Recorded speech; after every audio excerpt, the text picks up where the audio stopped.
Uh, Hello. I'm going to tell you a story. This one was not particularly highly amusing, but it made me laugh at the time, and I thought it's one of those things. It's just a little bit of a twist at the end of it, which is quite interesting. And it goes back to about 1970, possibly three, something like that. And we used to do Tuesday night was blues night, but we used to have a lot of progressive bands on, and some of them on the way up. Not none of them that have been around for a long time because they usually got to be too much money. But you'd always get the ones coming through, like Thin Lizzy and people like that. And this on this particular day, we've got the James Gang coming. I didn't really know anything about the James Gang except they're an American outfit, and they've been over this in this country touring with the Who. And I read a write up in the New Musical Express or NME, and it said that this band, if it had been any other band other than the Who they were on stage with, they'd have blown them straight off the stage. And I thought, wow, because rock and roll bands, the Who is the one. They're the prototype. They're the ones what it should be like. It's a chaos. It loud, wonderful, and chaotic. So anyway, this particular day, we're doing lunches at lunchtime, and the receptionist comes in and says to us, "The band's here now. They don't normally arrive till 7 in the evening, but sometimes if they've not got far to travel, they travel and set up in the afternoon. No problem." So I said, "Yes, okay, I'll be round in a minute." Went round, opened the back doors, opened the doors onto the gate onto the street, and I see the guy sitting in the driver's seat, and there's two of them, and one of them has got a cowboy hat on. And I thought, oh, this is going to be interesting. I'm always a bit like, I know cowboy hats can be rock and roll, but they can also hide a multitude of other sins. Anyway, I'm. The guy says, "Hi." He says, "James Gang." I said, "Yeah, all right, yeah. All right, are we set up?" "Yep." "Oh, great. Okay, right." So he comes down and he follows me down into the steps, and obviously the dance floor and stage area was on the basement. And he walked in and he said, but he didn't say anything. He went, "Mm, mm, mm." I thought, now is he eating a toffee or is he summing something up here? So anyway, and then he went to the inevitable. Now, when you get that sharp intake of breath, you know something's either going to be very expensive or you're in for a big shock. And I got one of them. But he didn't say anything. And then he walked across the dance floor right up to the stage and then looked to the left. Is that the left? And looked to the right and said, "Is this it? Hmm? Is this it? Stage?" "Oh yeah, yeah." I thought, whoa, bit of a giveaway here. So I was standing there, and at the back of it was the stage of the Stars, and all of the groups who used to come signed the back of the stage. It was fantastic. Got some really good names on there.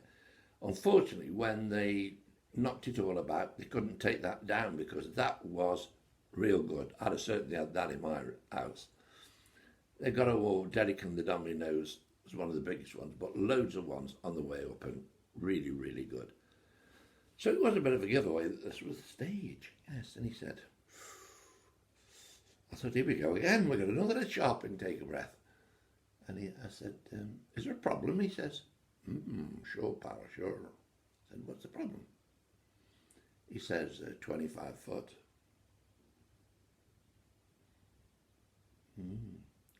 I thought, no. Is it 25 foot from there to here, or is it 25 foot from there to there? I knew what he meant, but I was just being silly, playing silly buggers with him. Anyway, he says, I don't know whether Joe's going to play. And I said, oh, okay. So he said, we'll set up anyway, and he'll decide when he gets here. So I said, what time is he likely to get here? He says, I'll be here at 7. I said, oh, that's fine. That's what time they normally get here. And if Joe, whoever Joe was, didn't want to play, they'd have to take all the equipment out, put it in the van, and away they go. And then I would have to tell everybody on the way in, awfully sorry, the band can't play tonight because the stage is not big enough. So I said, how many's in the band? And he said, 3. 3? Holy moly.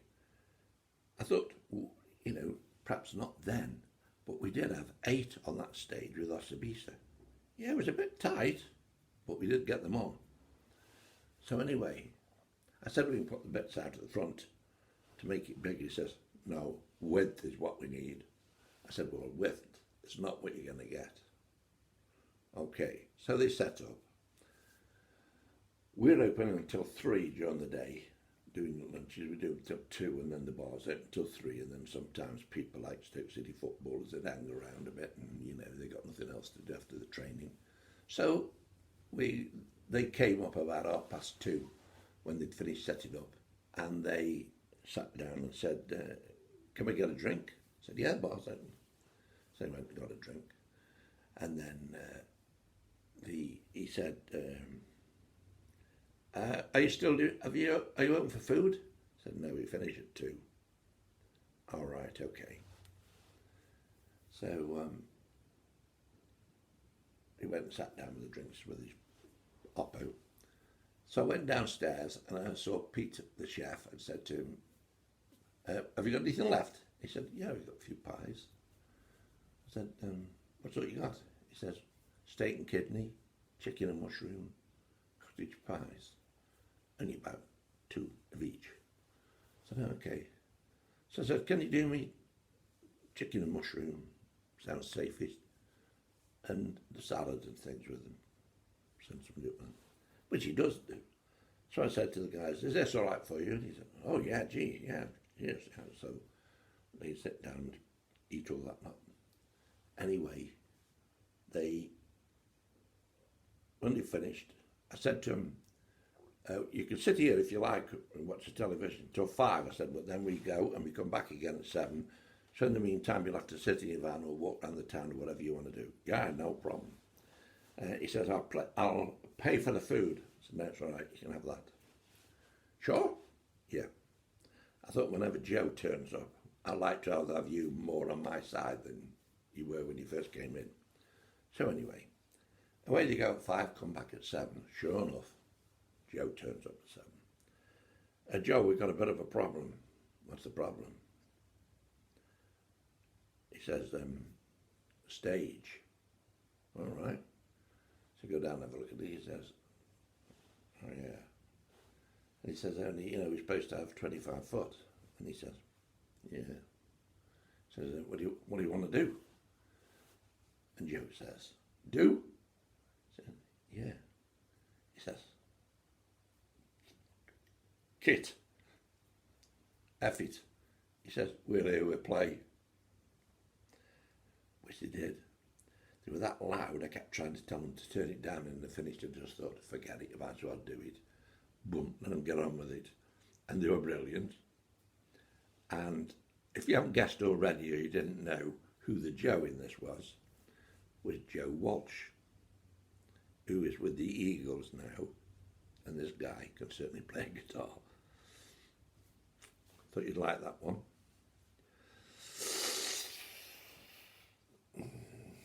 Stay cool, stay safe. See you later.